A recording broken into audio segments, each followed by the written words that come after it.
Are your ad campaigns lighting up the dashboard, but not the pipeline? That's Bullspend, and marketers are calling it out in Dashboard Confessions. My boss asked for results, so I opened my dashboard for the only positive-sounding metric I had: impressions.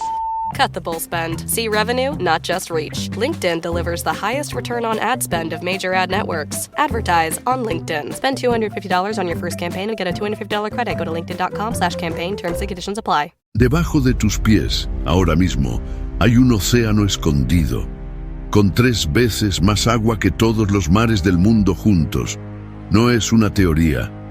En 2014, un equipo de científicos de la Universidad de Northwestern usó más de 2.000 sismómetros y lo encontró, a 600 kilómetros de profundidad, atrapada dentro de una roca azul llamada Ringbudita. Hay más agua de la que puedes ver en toda la superficie de la Tierra. El geofísico Steve Jacobsen, autor del estudio publicado en la revista Science, lo calculó. Si apenas el 1% del peso de esa roca fuera agua, el volumen equivaldría a 3 veces todos los océanos combinados. 3 veces. Debajo de ti, ahora mismo. Pero aquí viene lo que me voló la cabeza. Abrí mi Biblia en Génesis capítulo 7, versículo 11, y leí esto. Fueron rotas todas las fuentes del grande abismo, las fuentes del grande abismo, agua desde abajo, escrito miles de años antes de que existiera un solo sismómetro. Miles de años antes de que nadie supiera qué era una zona de transición ni un mineral azul. La Biblia ya lo sabía. Y eso me llevó a una pregunta que tal vez tú también te has hecho alguna vez. Si el diluvio cubrió toda la tierra, si las aguas subieron por encima de todas las montañas, como dice Génesis 7, versículo 19, ¿a dónde fue toda esa agua? ¿Se evaporó? ¿Desapareció? ¿Dios la eliminó? ¿O sigue ahí? Hay un solo salmo, que tiene la respuesta completa, y casi nadie lo predica. Lo que vamos a descubrir hoy no es una teoría, es lo que la propia Biblia dice, versículo por versículo, y te va a dejar helado. Pero antes de llegar ahí, necesitas entender algo que casi todo el mundo pasa por alto. Para entender a dónde fue el agua del diluvio, primero necesitas entender de dónde vino, porque si no sabes de dónde salió, nunca vas a entender a dónde regresó. Y aquí es donde la Biblia hace algo que ningún otro texto antiguo hace. No dice simplemente llovió mucho. Génesis 7, versículo 11, describe 2 fuentes de agua simultáneas. Dice textualmente, aquel día fueron rotas todas las fuentes del grande abismo, y las cataratas de los cielos fueron abiertas. Fíjate en la precisión del texto. No es una fuente, son 2. Agua desde abajo, agua desde arriba, al mismo tiempo. Y la Biblia las nombra por separado porque son fenómenos completamente distintos. Empecemos por la que menos se menciona, las fuentes del grande abismo. Esa palabra abismo en hebreo es tehom, y tehom no es cualquier palabra, es la misma palabra que aparece en Génesis 1, versículo 2, cuando dice, las tinieblas estaban sobre la faz del abismo. Es la misma agua primordial que existía antes de que Dios separara las aguas en el día 2 de la creación. Esto es importantísimo, porque cuando Dios creó el mundo, según Génesis 1, versículos 6 al 8, hizo algo específico. Separó las aguas que estaban debajo de la expansión de las aguas que estaban encima de la expansión. Hizo un firmamento en medio de las aguas. Dividió el agua en 2 reservorios, uno arriba y uno abajo. Eso significa que desde el principio de la creación había agua almacenada debajo de la superficie terrestre, no como ríos subterráneos comunes, como un reservorio colosal, antiguo, primordial.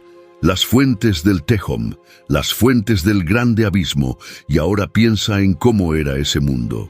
Un mundo donde la tierra era regada de una manera completamente diferente a la que conocemos. Génesis 2, versículos 5 y 6, describe algo fascinante.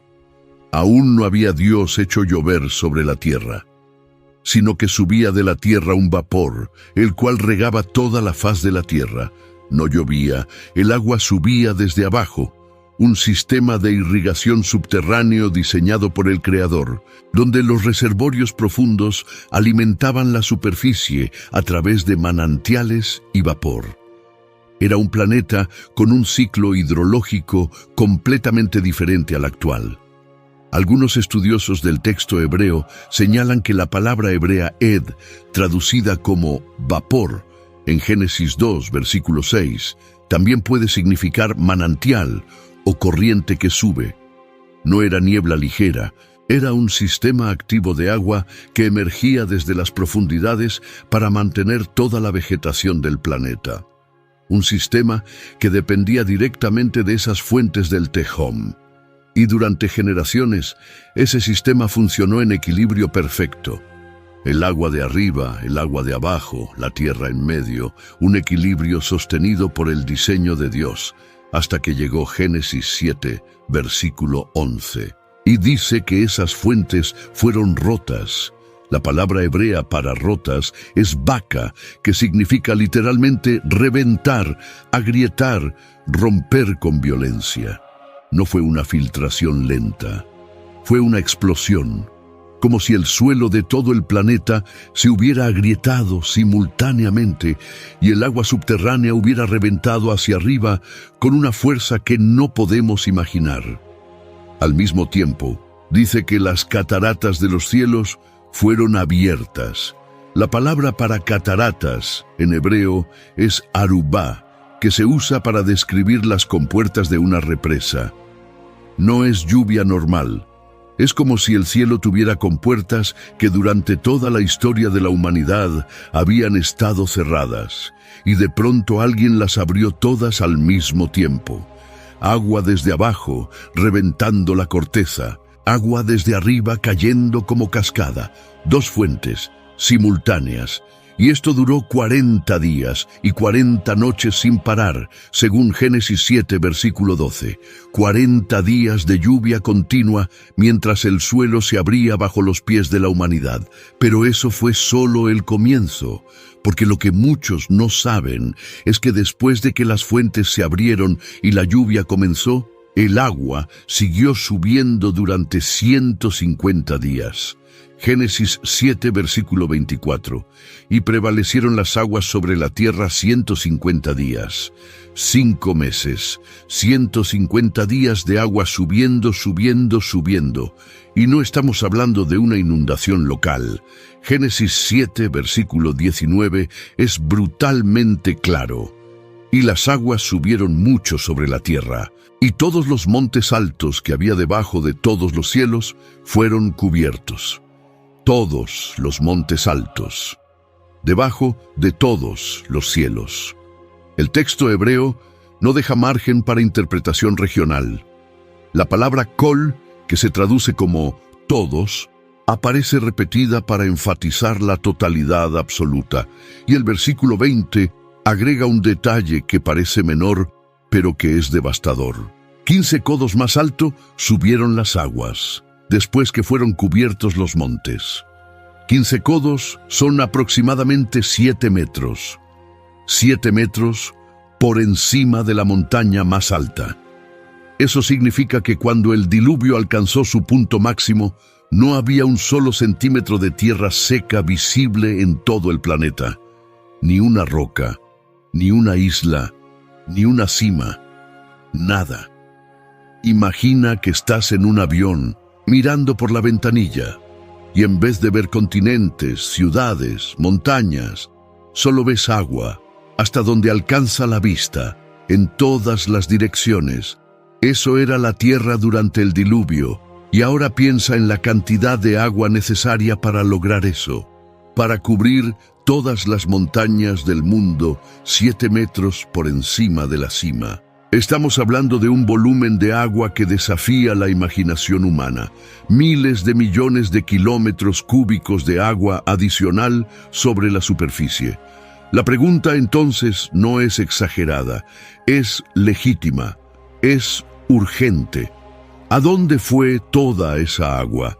Si me dijeras que desaparecieron unos cuantos metros de inundación en una zona, bueno, eso tiene explicaciones sencillas. Pero esto no es eso.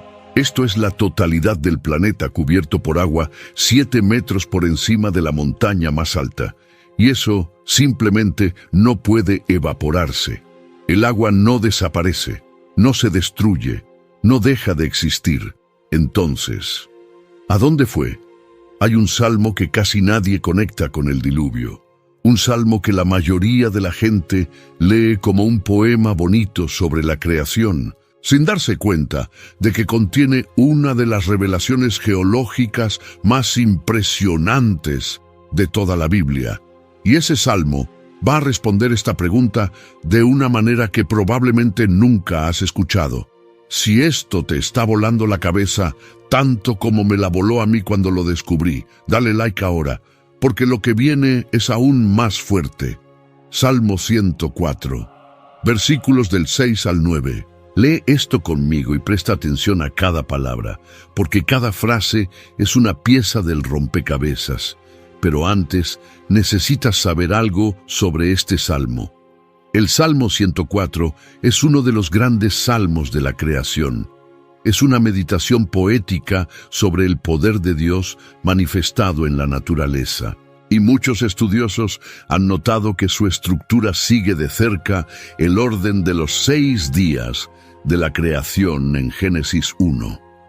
Pero a diferencia de Génesis 1, que narra lo que Dios hizo en el principio, el Salmo 104 describe lo que Dios sigue haciendo. Es un salmo del Dios que sustenta, del Dios que mantiene, del Dios que controla cada elemento de su creación en tiempo presente. Y dentro de ese salmo hay una sección que no se refiere a la creación original ni al mantenimiento cotidiano de la naturaleza. Se refiere a un evento catastrófico y a su resolución. Y esa sección son los versículos 6 al 9. Versículo 6. Con el abismo como con vestido la cubriste, sobre los montes estaban las aguas. Detente ahí. ¿Qué está describiendo? Aguas que cubrían los montes, como un vestido que cubría toda la tierra. Eso es exactamente lo que describe Génesis 7. Las aguas estaban sobre los montes. Hasta ahí nada nuevo. Versículo 7. A tu reprensión huyeron, al sonido de tu trueno se apresuraron. Aquí es donde todo cambia. Mira los verbos. Las aguas huyeron, se apresuraron. ¿De qué huyeron? De la reprensión de Dios. El término hebreo para reprensión es geara, que implica un mandato autoritario, una orden irresistible. Dios le habló al agua, y el agua obedeció. No gradualmente, no con calma. Huyeron, se apresuraron. Son verbos de movimiento violento, de prisa, de urgencia, pero huyeron. ¿Hacia dónde? Versículo 8. Y aquí es donde se me puso la piel de gallina la primera vez que lo leí con atención. Subieron los montes, descendieron los valles, al lugar que tú les fundaste. ¿Escuchaste eso? Lee de nuevo. Subieron los montes, descendieron los valles.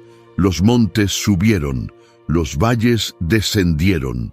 Esto no está hablando de que el agua subió y bajó. Está hablando de que la tierra se movió, los montes se elevaron, los valles se hundieron, la topografía del planeta cambió. Y ahora piénsalo, si las montañas se hicieron más altas y los fondos oceánicos se hicieron más profundos, ¿qué pasa con el agua? No necesita ir a ningún lado, no necesita evaporarse, no necesita desaparecer, simplemente se redistribuye. Si el recipiente se hace más profundo, el mismo volumen de agua ocupa menos altura. Si hundes el fondo de una bañera, el nivel del agua baja sin que se vaya ni una gota. Eso es exactamente lo que describe el Salmo 104. Dios no eliminó el agua. Dios cambió la forma de la tierra, elevó los montes, hundió los valles, creó cuencas oceánicas más profundas. Y el agua que había cubierto toda la superficie simplemente corrió, huyó, se apresuró hacia esas nuevas cuencas profundas El agua del diluvio no desapareció. Está en los océanos. Ahora mismo, cada vez que miras el mar, estás mirando el agua del diluvio, pero el salmo no termina ahí. Versículo 9 agrega algo que debería ponerte los pelos de punta. Les pusiste término, el cual no traspasarán ni volverán a cubrir la tierra. Dios no solo movió el agua, le puso un límite, una frontera permanente, un decreto que el agua no puede traspasar. Y ese decreto incluye una promesa. Ni volverán a cubrir la tierra, nunca más, jamás. Es una promesa divina de que lo que pasó en Génesis 7 no se repetirá. No porque no haya suficiente agua para hacerlo, sino porque Dios le ordenó al agua que nunca más lo haga. Hay algo sobre el Salmo 104 que casi nadie te dice. Este salmo no fue escrito como un poema decorativo. Es un texto que describe las acciones de Dios sobre la creación con una precisión que asusta. Y los versículos 6 al 9 describen algo muy específico. Cómo Dios transformó el paisaje del planeta después de que las aguas lo cubrieron todo. Piensa en lo que implica subieron los montes, descendieron los valles. Estamos hablando de movimiento tectónico masivo. Las placas terrestres reorganizándose, continentes elevándose, fondos oceánicos hundiéndose, cordilleras enteras formándose en un proceso que la Biblia atribuye directamente a la intervención de Dios. Y aquí viene un dato que va a conectar todo esto de una manera que no esperas.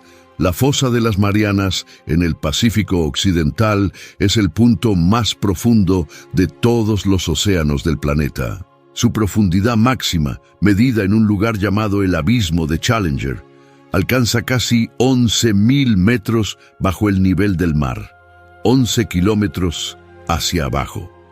Si tomaras el monte Everest, que mide 8.849 metros de altura, y lo pusieras en el fondo de esa fosa, la cima del Everest, quedaría todavía a más de 2.000 metros bajo la superficie del agua.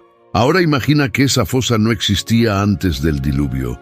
Imagina que el fondo oceánico era mucho más superficial, mucho más plano, y que las montañas eran mucho más bajas. En un mundo así, el volumen de agua que hoy está concentrado en las profundidades oceánicas habría estado distribuido sobre una superficie mucho más extendida, cubriendo mucha más tierra. Y cuando Dios intervino, según el Salmo 104, elevó las montañas y hundió los valles, creó las fosas oceánicas, creó las cuencas profundas, y el agua se precipitó hacia esas nuevas profundidades, dejando al descubierto los continentes que hoy conocemos. Eso es lo que la Biblia describe, y lo hace en un salmo que la mayoría de la gente pasa por alto, pero no es solo el Salmo 104. Hay otro texto que complementa esta revelación de una manera impresionante, y está en uno de los libros más antiguos de la Biblia. Job, capítulo 38. Dios está hablando. No un profeta, no un ángel. Dios mismo respondiendo a Job desde un torbellino. Y en los versículos 8 al 11 dice algo que tiene que ver directamente con lo que estamos descubriendo. Versículo 8. ¿Quién encerró con puertas el mar cuando se derramaba saliéndose de su seno? Detente ahí. Dios describe al mar como algo que se estaba derramando, saliéndose de su lugar, desbordándose. Y entonces pregunta, ¿quién lo encerró? ¿Quién le puso puertas? La respuesta implícita es, yo lo hice. Versículo 9. Cuando puse yo nubes por vestidura suya y por su faja oscuridad. Dios envolvió al mar, lo vistió, lo contuvo. Versículo 10. Y establecí sobre él mi decreto y le puse puertas y cerrojo. Un decreto, puertas, cerrojo. Dios trató al océano como un prisionero, le puso límites físicos y un mandato legal, un decreto divino. Y versículo 11, que es la frase más poderosa de todo este pasaje. Y dije, hasta aquí llegarás, y no pasarás adelante, y ahí parará el orgullo de tus olas. Hasta aquí, y no más, ahí se acaba. Tus olas, por más altas que sean, por más fuerza que tengan, van a llegar hasta un punto exacto y no van a poder cruzar. Eso es un decreto eterno, una orden permanente del Creador del universo al agua que una vez cubrió toda la tierra. ¿Te das cuenta de lo que está pasando aquí? Job 38 no está hablando del mar en general. Está hablando de un evento específico, el momento en que el agua se desbordó, cubrió. Expedia and Visit Scotland invite you to come step into centuries of history that await in Scotland. Castles steeped in legend walk along cobblestone streets. Come share the warmth of stories passed down through generations. This is a place with a past that is fully present today and all yours to explore. Plan your Scottish escape today at expedia.com/Visit Scotland. Todo, y después fue encerrada, contenida, limitada. Es el mismo evento que describe Génesis 7 y 8. Es el diluvio, y Dios, hablando en primera persona, explica que Él fue quien le puso límites al agua después de que cumplió su propósito de juicio. El Salmo 104 dice que los montes subieron y los valles descendieron, y que Dios le puso un límite al agua. Job 38 dice que Dios encerró el mar con puertas y cerrojo, y le dijo, «Hasta aquí llegarás». Son dos textos diferentes, de épocas diferentes, escritos por autores diferentes, que describen exactamente el mismo proceso. Hay un tercer texto que cierra el círculo. Está en Proverbios capítulo 8, versículo 29. Aquí la sabiduría personificada habla y dice que estaba presente cuando ponía al mar su estatuto para que las aguas no traspasasen su mandamiento, cuando establecía los fundamentos de la tierra. De nuevo, un estatuto, un mandamiento, un límite establecido para que las aguas no traspasen. Y fíjate que lo conecta con el establecimiento de los fundamentos de la tierra, como si la reorganización de la tierra y el confinamiento del agua fueran parte del mismo evento. Piensa en un joven universitario que un día, en clase de geología, escucha al profesor explicar los procesos tectónicos.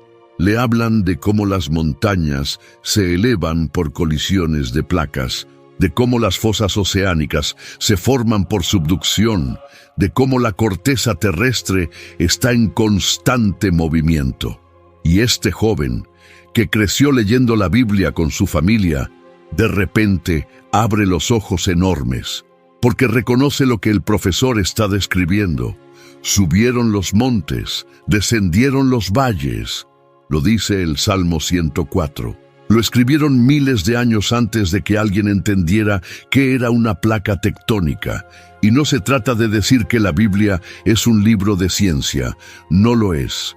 Es un libro de revelación divina. Pero cuando el Dios que creó la geología describe lo que hizo con la tierra después del diluvio, resulta que la descripción es asombrosamente consistente con lo que hoy observamos en el planeta. Hay algo más que necesitas saber sobre esa agua subterránea, la que los científicos encontraron en 2014, porque la conexión con Génesis 7 es más profunda de lo que parece. Recuerda que Génesis 7, versículo 11, dice que fueron rotas las fuentes del grande abismo.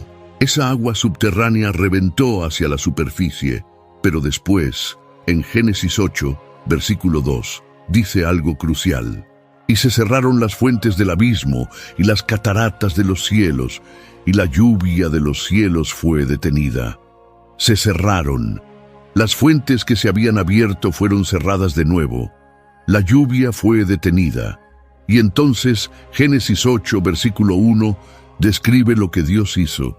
Y se acordó Dios de Noé y de todos los animales y de todas las bestias que estaban con él en el arca. E hizo pasar Dios un viento sobre la tierra, y disminuyeron las aguas. Dios envió un viento, las aguas disminuyeron, y Génesis 8, versículo 3. Y las aguas decrecieron gradualmente de sobre la tierra, y se retiraron las aguas al cabo de 150 días. Decrecieron gradualmente. No instantáneamente, fue un proceso. Y la combinación de lo que describe Génesis 8 con lo que describe el Salmo 104 nos da una imagen completa. Dios cerró las fuentes subterráneas, detuvo la lluvia, envió un viento y simultáneamente reorganizó la topografía del planeta, elevando los montes y hundiendo los valles, para que el agua corriera hacia las nuevas cuencas oceánicas profundas y dejara al descubierto la tierra seca. No fue magia, fue ingeniería divina. El mismo Dios que diseñó las leyes de la física usó esas leyes para redistribuir el agua del planeta, y el resultado es el mundo que vemos hoy. Continentes rodeados de océanos que son increíblemente profundos. ¿Cuánta agua hay en los océanos hoy? Aproximadamente 1.332 millones de kilómetros cúbicos.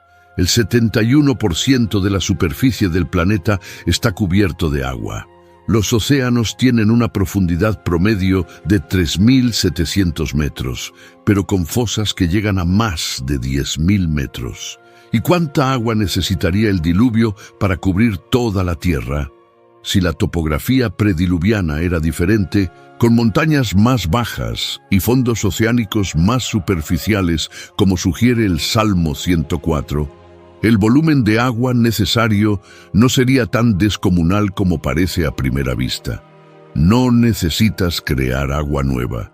Solo necesitas redistribuir la que ya existe en una geografía diferente.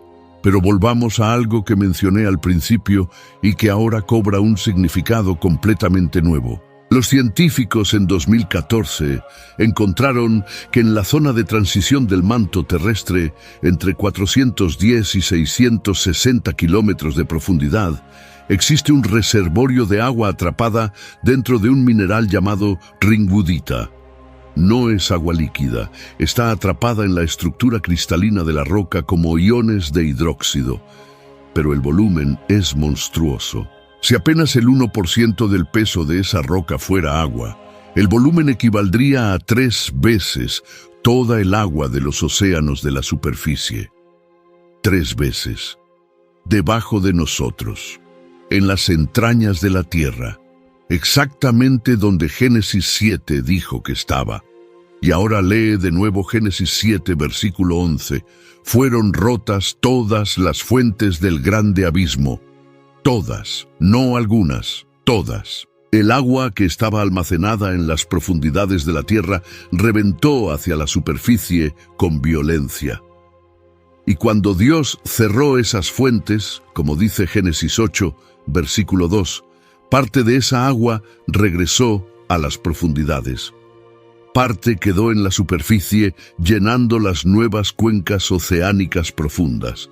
¿Entiendes la imagen completa? El agua del diluvio no se fue a ningún lado, se redistribuyó. Parte está en los océanos, que son mucho más profundos de lo que eran antes del diluvio. Parte está debajo de la tierra, atrapada en las rocas del manto, exactamente como la ciencia moderna ha descubierto. Y parte está en los polos, en los glaciares, en los acuíferos subterráneos. El agua no desapareció, la tierra cambió de forma. Ahora quiero llevarte a un texto que muchos ignoran, pero que agrega una dimensión completamente diferente a todo esto. Segunda de Pedro, capítulo 3, versículos 5 y 6. Pedro está hablando de personas que se burlan de la promesa del regreso de Cristo y dice: estos ignoran voluntariamente que en el tiempo antiguo fueron hechos por la palabra de Dios los cielos y también la tierra, que proviene del agua y por el agua subsiste, por lo cual el mundo de entonces pereció anegado en agua. Fíjate en que Pedro dice: ignoran voluntariamente. No es ignorancia inocente. No es que no tengan acceso a la información, es que eligen no ver, eligen no conectar los puntos, eligen mirar el mundo que les rodea, un mundo lleno de evidencia del diluvio, y decir: no pasó nada. Es una ceguera deliberada, una decisión consciente de rechazar lo que la creación misma proclama. Detente en 3 frases. Primera, La tierra proviene del agua y por el agua subsiste. Pedro está conectando la creación con el agua. La tierra misma fue formada en relación con el agua. Desde Génesis 1, el agua es un elemento central de la creación. Segunda, el mundo de entonces pereció anegado en agua. Pedro no dice que hubo una inundación, dice que el mundo pereció. La palabra griega es apolumi, que significa destrucción total. No fue que se mojó y se secó. El mundo que existía antes del diluvio dejó de existir. Fue destruido, reemplazado. El planeta que conocemos hoy no es el mismo planeta que existía antes del diluvio. La geografía cambió. La topografía cambió. Los continentes cambiaron. Las montañas cambiaron. Los océanos cambiaron. Todo cambió. Y esto es algo que la Biblia enfatiza, pero que muchos pasan por alto. El diluvio no fue simplemente una inundación temporal, fue un evento de recreación. El mundo prediluviano, con su topografía, su clima, su ciclo hidrológico basado en vapor y manantiales en vez de lluvia, ese mundo ya no existe. Lo que vemos hoy es el mundo post-diluvio, un mundo con montañas más altas, océanos más profundos, continentes reorganizados y un ciclo de lluvia que antes no existía de la forma que lo conocemos. Por eso Pedro puede decir que el mundo pereció, no exagera, no usa lenguaje figurado, describe una realidad. El cosmos de entonces fue destruido y reemplazado por el cosmos actual. Y lo fascinante es que Pedro usa esto como argumento. Si Dios pudo destruir y reconstruir un mundo entero con agua, lo puede hacer de nuevo con fuego. Y tercera, la más impactante. Pedro lo usa como precedente para hablar del juicio futuro. Dice que así como el mundo antiguo fue destruido por agua, el mundo actual está reservado para el fuego en el día del juicio. Conecta el diluvio pasado con un juicio futuro. Y eso significa que el diluvio no fue un accidente climático, no fue una catástrofe natural, fue un acto deliberado de juicio divino. Y la forma en que Dios manejó el agua, abriéndola y cerrándola, elevando montes y hundiendo valles, es una demostración de su soberanía total sobre la creación. Y si Dios pudo reorganizar el planeta entero con agua, ¿qué te hace pensar que no puede intervenir en tu vida? Fíjate en algo que el texto hebreo del Salmo 104 revela y que en las traducciones se pierde parcialmente. Cuando el versículo 7 dice que las aguas huyeron a la reprensión de Dios, la palabra hebrea es nus, que no es simplemente irse o retirarse, es huir en pánico. Es la misma palabra que se usa cuando un ejército huye despavorido ante un enemigo superior. Las aguas huyeron en pánico ante la voz de Dios. Y cuando dice, al sonido de tu trueno se apresuraron, la palabra para apresurarse es chafaz, que implica una prisa temerosa. Las aguas no se retiraron con calma. Corrieron, huyeron, se precipitaron hacia las cuencas profundas que Dios había preparado, como un prisionero que corre a su celda cuando escucha la voz del carcelero. Es poesía, sí, pero es poesía que describe un evento real con una fuerza emocional y visual que ningún texto científico podría igualar. El agua, ese elemento que durante 150 días había sido el instrumento de la destrucción más absoluta que el planeta haya conocido, de repente escucha la voz de su creador y huye. Si quieres que sigamos excavando estos temas que conectan la Biblia con lo que la ciencia descubre siglos después, suscríbete ahora, porque hay mucho más que explorar. Hay un detalle en Génesis 8 que la mayoría de la gente lee sin prestarle atención, pero que cuando lo entiendes, te cambia la perspectiva de todo el relato. Versículo 1. Y se acordó Dios de Noé. La expresión «se acordó» no significa que Dios se había olvidado.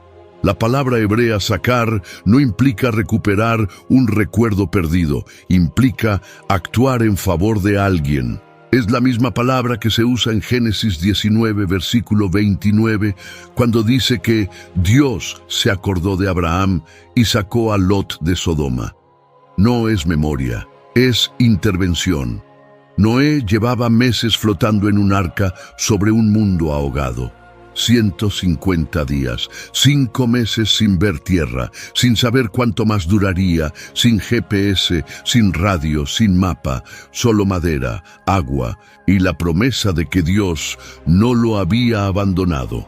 Imagina esa noche, el arca meciéndose sobre un océano que no tiene orillas. Oscuridad total, el sonido del agua golpeando los costados de la nave, los animales inquietos en los niveles inferiores.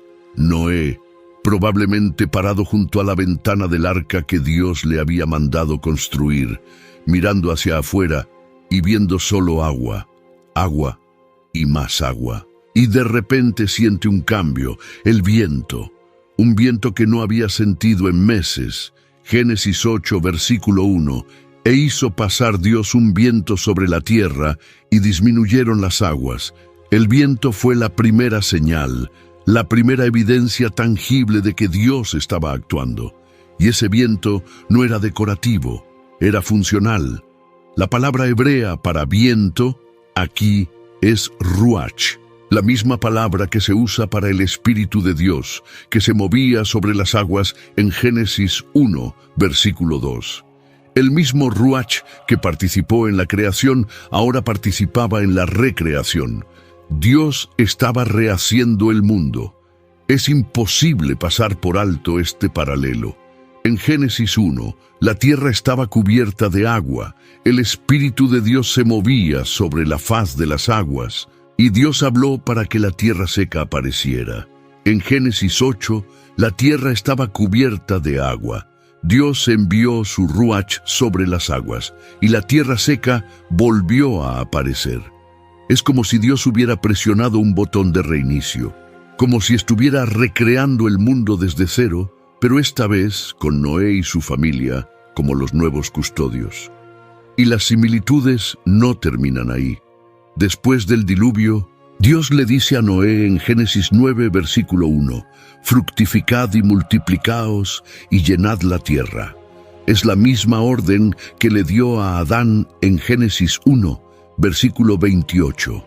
Palabra por palabra. Es un nuevo comienzo, un nuevo Edén, una segunda oportunidad para la humanidad, pero con una diferencia crucial. Esta vez, Dios pone un pacto.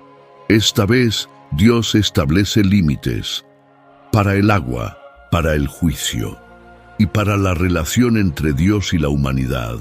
El arco iris no existía antes del diluvio, o al menos no con ese significado. A partir de ahora, cada tormenta vendría acompañada de una promesa: nunca más. Y aquí necesito que conectes dos pasajes que están separados por libros enteros, pero que hablan del mismo momento. Génesis 8 dice que Dios envió un viento y las aguas disminuyeron. El Salmo 104 dice que a la reprensión de Dios las aguas huyeron, los montes subieron y los valles descendieron. Son el mismo evento descrito desde dos ángulos. Génesis lo narra desde la perspectiva de Noé. El Salmo lo narra desde la perspectiva de Dios. Y si los combinas, obtienes esto. Mientras Noé sentía el viento en su cara y veía cómo lentamente, gradualmente, las aguas comenzaban a descender, debajo de esa superficie estaba ocurriendo algo monumental. La corteza terrestre se estaba reorganizando. Nuevas montañas se elevaban. Nuevos valles se hundían. El planeta estaba siendo reformado. Y Noé, desde su ventana, solo veía el resultado. Agua que bajaba, día tras día, semana tras semana, sin saber que debajo de esa agua Dios estaba construyendo un mundo nuevo. Hay una fecha específica en Génesis 8 que merece atención. Versículo 4. y reposó el arca en el mes séptimo, a los 17 días del mes, sobre los montes de Ararat. El arca tocó fondo. Después de 5 meses flotando, la quilla del arca hizo contacto con algo sólido, con una montaña que estaba emergiendo del agua, con un monte que estaba subiendo, exactamente como dice el Salmo 104. Los montes de Ararat no eran simplemente un punto alto que sobrevivió la inundación. Eran parte de la nueva geografía que Dios estaba creando, montañas que se elevaban mientras las aguas descendían. Piensa en lo que Noé debe haber sentido en ese momento. Un golpe suave, un cambio en el movimiento del arca.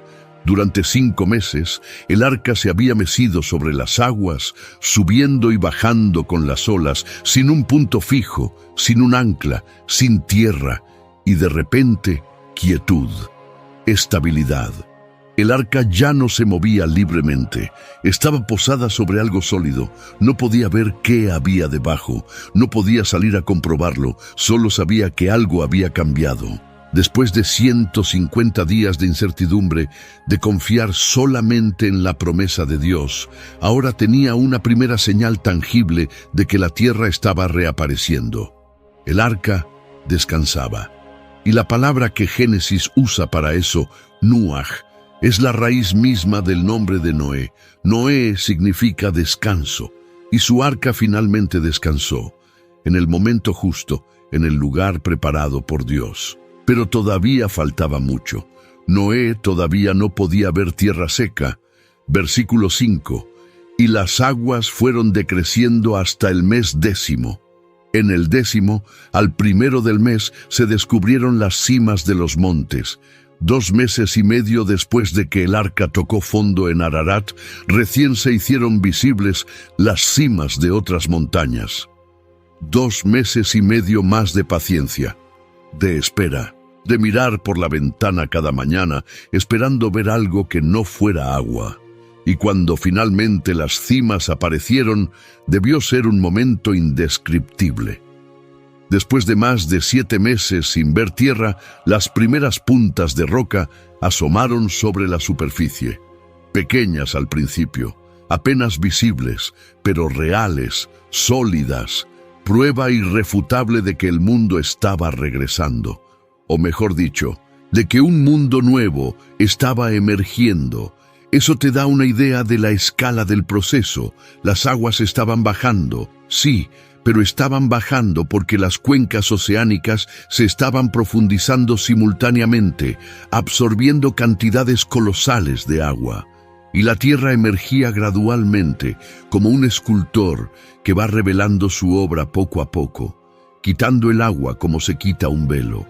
Ahora necesito contarte algo sobre las montañas que probablemente nadie te ha dicho. El monte Everest, la montaña más alta del mundo, tiene 8.849 metros de altura.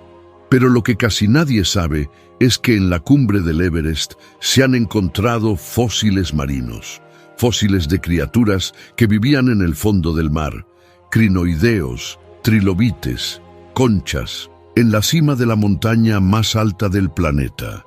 Los geólogos explican esto diciendo que las rocas que forman el Everest alguna vez estuvieron bajo el mar y fueron empujadas hacia arriba por la colisión de las placas india y euroasiática. Y tienen razón en la observación. Esas rocas contienen organismos marinos. Pero el punto bíblico es que las montañas que conocemos hoy no son las mismas montañas que existían antes del diluvio. Las montañas actuales se formaron, al menos en parte, como resultado del proceso descrito en el Salmo 104. Subieron los montes. Las montañas subieron. Y no es solo el Everest. Los Andes en Sudamérica tienen fósiles marinos a más de 4.000 metros de altura. Los Alpes en Europa contienen restos de criaturas oceánicas en sus cumbres. Los Apalaches en Norteamérica, los Himalayas en Asia.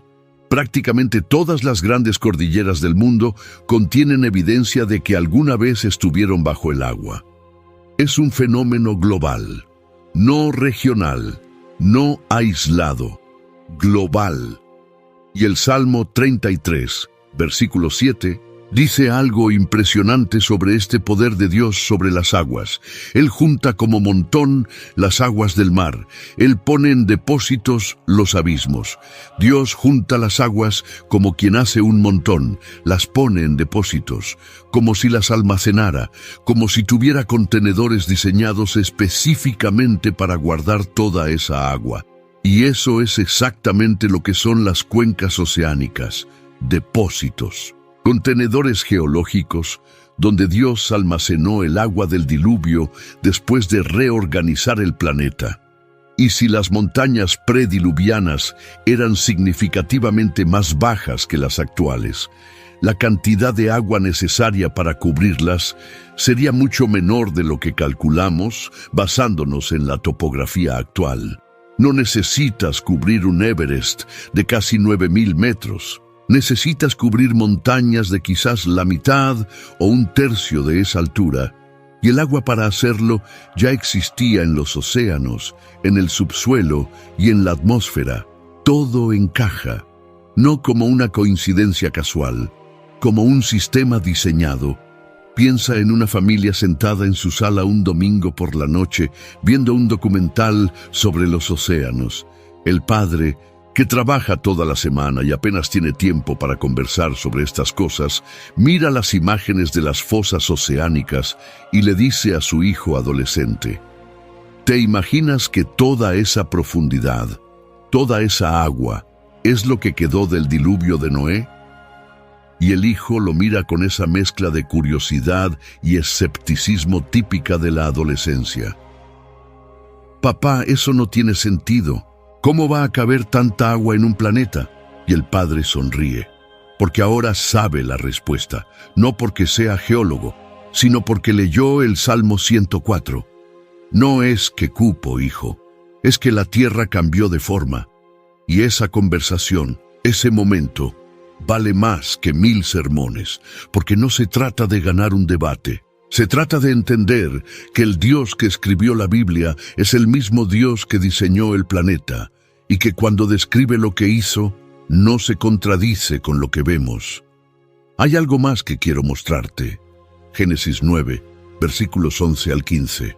Después del diluvio, cuando Noé y su familia salen del arca, Dios hace un pacto específico, y dice en el versículo 11, «Estableceré mi pacto con vosotros, y no exterminaré ya más toda carne con aguas de diluvio, ni habrá más diluvio para destruir la tierra». Nunca más. Es una promesa, un pacto, y como señal de ese pacto, Dios puso el arco iris. Versículo 13. Mi arco he puesto en las nubes, el cual será por señal del pacto entre mí y la tierra. Fíjate en un detalle que casi nadie nota. Dios no dice pongo mi arco iris como decoración. Dice mi arco. En hebreo, la palabra es keshet, que literalmente significa arco de guerra. Es el mismo término que se usa para el arco que dispara flechas. Era un arma, y Dios la cuelga en las nubes apuntando hacia arriba, hacia el cielo, no hacia la tierra, como un guerrero que termina la batalla y cuelga su arma, como si Dios estuviera diciendo, la guerra contra la tierra con agua terminó, mi arco está guardado, apunta hacia mí, no hacia ustedes. Y cada vez que aparecen nubes de lluvia, cada vez que podría parecer que el diluvio regresa, ahí está el arco, recordándole al mundo entero y según el versículo 14, recordándole al propio Dios que la promesa sigue en pie. Y estará el arco en las nubes, y lo veré, y me acordaré del pacto perpetuo entre Dios y todo ser viviente. Dios dice que Él lo verá y se acordará. No es que Dios necesite un recordatorio, es que quiso dejar una señal visible, permanente, gloriosa, que cada generación pudiera ver con sus propios ojos, un contrato firmado con luz, y ahora conecta todo. Dios envió el diluvio como juicio, abrió las fuentes del abismo y las cataratas del cielo. El agua cubrió toda la tierra durante 150 días.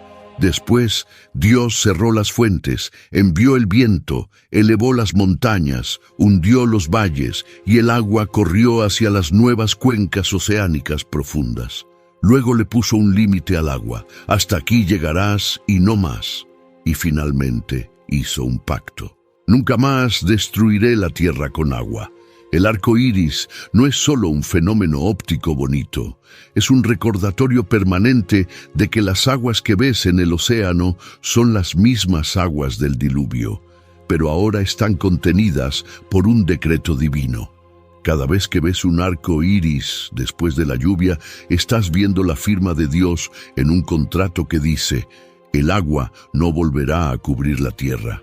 Y si te preguntas por qué los océanos no se desbordan, por qué las mareas siempre regresan, por qué el mar tiene un límite que nunca cruza, la Biblia te da la respuesta en Job 38, versículo 11. Hasta aquí llegarás, y no pasarás adelante, y ahí parará el orgullo de tus olas. Si esto te tocó algo por dentro, compártelo con alguien que necesite escucharlo. Porque hay millones de personas que se hacen esta pregunta y nunca han oído esta respuesta. This spring, Uber Eats has you covered. Whether you're celebrating mom, dad, or your favorite grad, not all of us are great planners, and with the Uber Eats gift hub, you don't have to be. Send flowers, perfume, champagne, or just their favorite meal straight to their door. Gifts arrive in as little as 25 minutes, and you can add a personalized video message for that additional so-not-last-minute touch. So this spring, get a leg up on gift giving with Uber Eats. Last-minute gifts that land every time. Must be 21 or older to purchase alcohol. Product availability varies per region. See app for details. Tomorrow morning is knocking. Stock your fridge now. How about a creamy mocha frappuccino drink? Or a sweet vanilla? Smooth caramel maybe? Or a white chocolate mocha? Whichever you choose, delicious coffee awaits. Find Starbucks Frappuccino drinks wherever you buy your groceries. Ahora quiero que entiendas algo sobre la estructura completa de lo que Dios hizo, porque tiene implicaciones que van mucho más allá de la geología. En Génesis 1, Dios creó un mundo perfecto, separó las aguas, formó la tierra seca, llenó el mundo de vida. En Génesis 6 al 8, Dios deshizo parcialmente esa creación. Abrió las fuentes del abismo, liberó las aguas, borró la tierra seca, destruyó toda la vida excepto lo que estaba en el arca. Y en Génesis 8 y 9, Dios recreó. Cerró las fuentes, envió el viento como en Génesis 1, hizo emerger la tierra seca, la vida salió del arca como si fuera una nueva creación. Es un patrón: creación, destrucción, recreación. Y ese mismo patrón se repite a lo largo de toda la Biblia de maneras que te van a sorprender. En el Éxodo, las aguas del Mar Rojo se abren y se cierran, creando un camino seco en medio del agua, como si Dios estuviera recreando en miniatura lo que hizo en el diluvio, pero esta vez para salvar en vez de destruir. Éxodo 14. Versículo 21 dice que Dios hizo que el mar se retirase con un recio viento oriental toda aquella noche, y volvió el mar en seco. Un viento, exactamente como en Génesis 8. El mismo Dios, el mismo método, pero con un propósito opuesto. En el diluvio, el viento secó las aguas para que Noé pisara tierra nueva. En el Éxodo, el viento abrió las aguas para que Israel caminara por tierra seca hacia la libertad. Y cuando los egipcios intentaron seguir a Israel por ese mismo camino seco, Éxodo 14, versículos 27 y 28, las aguas regresaron. Y Moisés extendió su mano sobre el mar, y cuando amanecía, el mar se volvió en toda su fuerza. Las aguas obedecieron de nuevo. Se abrieron cuando Dios lo ordenó. Se cerraron cuando Dios lo ordenó. El agua no tiene voluntad propia, responde a una sola voz. En Josué 3, las aguas del Jordán se detienen para que Israel cruce en seco. Otra vez, Dios controlando el agua, abriendo paso por donde no lo hay. El sacerdote pone el pie en el agua y el río se detiene. Se levanta en un montón, aguas arriba, dice Josué 3, versículo 16. Y todo Israel cruza por tierra seca. Es el patrón del diluvio invertido. En vez de agua cubriendo la tierra aparece en medio del agua. Y en Segundo de Reyes, Elías golpea el Jordán con su manto y las aguas se dividen. Eliseo hace lo mismo. El agua obedece al profeta porque obedece al Dios del profeta. Y en el Nuevo Testamento, Jesús camina sobre el agua. Marcos 6, versículos 48 al 51. Las olas obedecen su voz, el viento se calma a su orden, y los discípulos quedan aterrados. ¿Por qué? Porque en la mentalidad judía, controlar el agua era una prerrogativa exclusiva de Dios. Solo Dios encerró el mar con puertas. Solo Dios le dijo al agua, hasta aquí llegarás. Cuando Jesús controla el agua, está proclamando algo sin decirlo con palabras.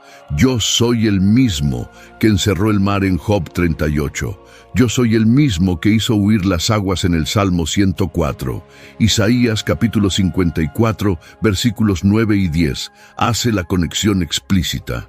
Dios dice, porque esto me será como en los días de Noé, cuando juré que nunca más las aguas de Noé pasarían sobre la tierra. Así he jurado que no me enojaré contra ti, ni te reñiré, porque los montes se moverán y los collados temblarán, pero no se apartará de ti mi misericordia. Detente en eso.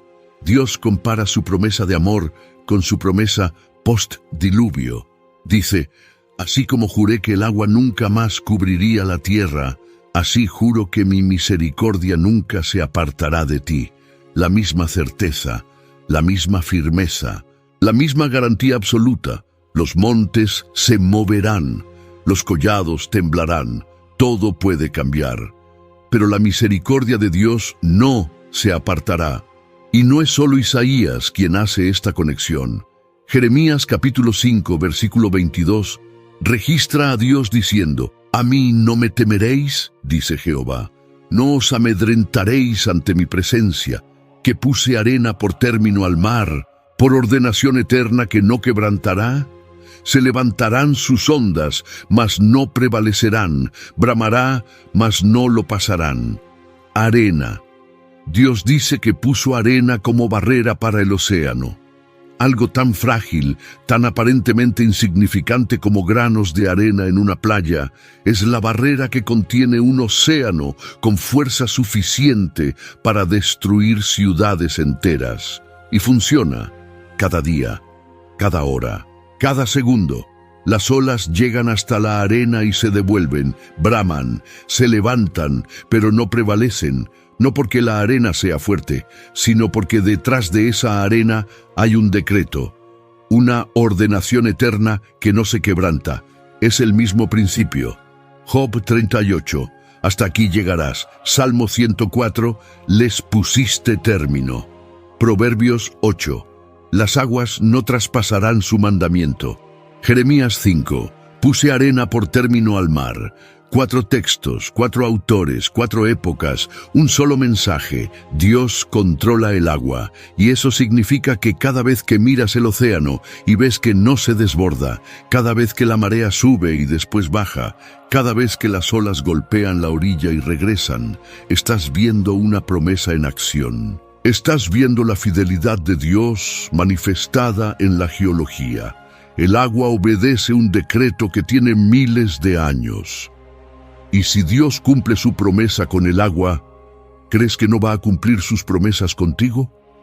Piensa en un abuelo que lleva a su nieto a la playa por primera vez. El niño tiene miedo de las olas. Se esconde detrás de las piernas del abuelo cada vez que una ola viene hacia ellos. Y el abuelo se arrodilla, lo mira a los ojos y le dice, ¿ves esas olas? Van a llegar hasta aquí y se van a regresar. Siempre, nunca van a pasar de ahí.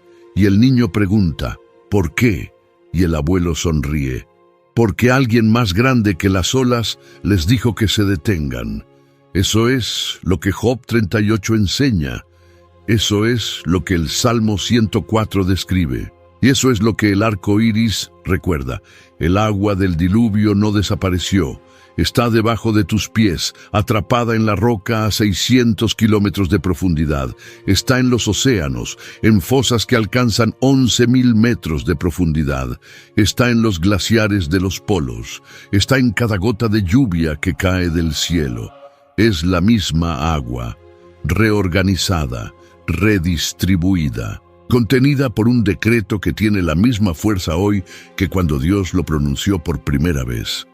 Pedro, miles de años después, escribiría que los burladores de los últimos tiempos ignoran voluntariamente esta realidad. Segunda de Pedro 3, versículo 5. Ignoran voluntariamente. No es que no pueden saber, es que eligen no saber. Eligen mirar el océano y no ver el decreto. Eligen mirar el arco iris y no ver la promesa. Eligen mirar la fosa de las Marianas y no preguntarse quién hundió ese valle. Pero tú ya no puedes ignorarlo, porque ahora lo sabes. Ahora has leído lo que dice Génesis 7 y 8, lo que dice el Salmo 104, lo que dice Job 38, lo que dice Isaías 54, lo que dice Segunda de Pedro 3. Y lo que la ciencia descubrió en 2014 ya estaba escrito en tu Biblia, esperando que alguien lo leyera con atención. La próxima vez que estés frente al mar, quiero que te quedes un momento en silencio. Mira las olas. Mira cómo llegan hasta un punto y se devuelven. Y recuerda, esas olas alguna vez cubrieron todo, cada montaña, cada valle, cada centímetro de este planeta. Y Dios les dijo: «Hasta aquí», y obedecieron, y siguen obedeciendo cada segundo de cada día desde hace miles de años. Si Dios puede controlar el océano con su palabra, ¿qué no podrá hacer con esa situación que te tiene preocupado? ¿Con esa enfermedad que te quita el sueño? ¿Con esa crisis que parece no tener salida? El mismo Dios que le puso puertas al mar te está diciendo hoy: «Mi misericordia no se apartará de ti. Los montes se moverán, los collados temblarán». Pero esa promesa no cambia. Hay un video en pantalla ahora que conecta directamente con lo que acabamos de descubrir. Tiene que ver con algo que Dios escondió en los primeros versículos de Génesis y que revela por qué el agua siempre fue más importante de lo que pensamos. Si llegaste hasta aquí, si algo dentro de ti se movió con lo que escuchaste hoy, necesitas ver lo que viene, porque lo que está en ese video va a desafiar todo lo que creías saber sobre cómo Dios diseñó este mundo. Haz clic ahora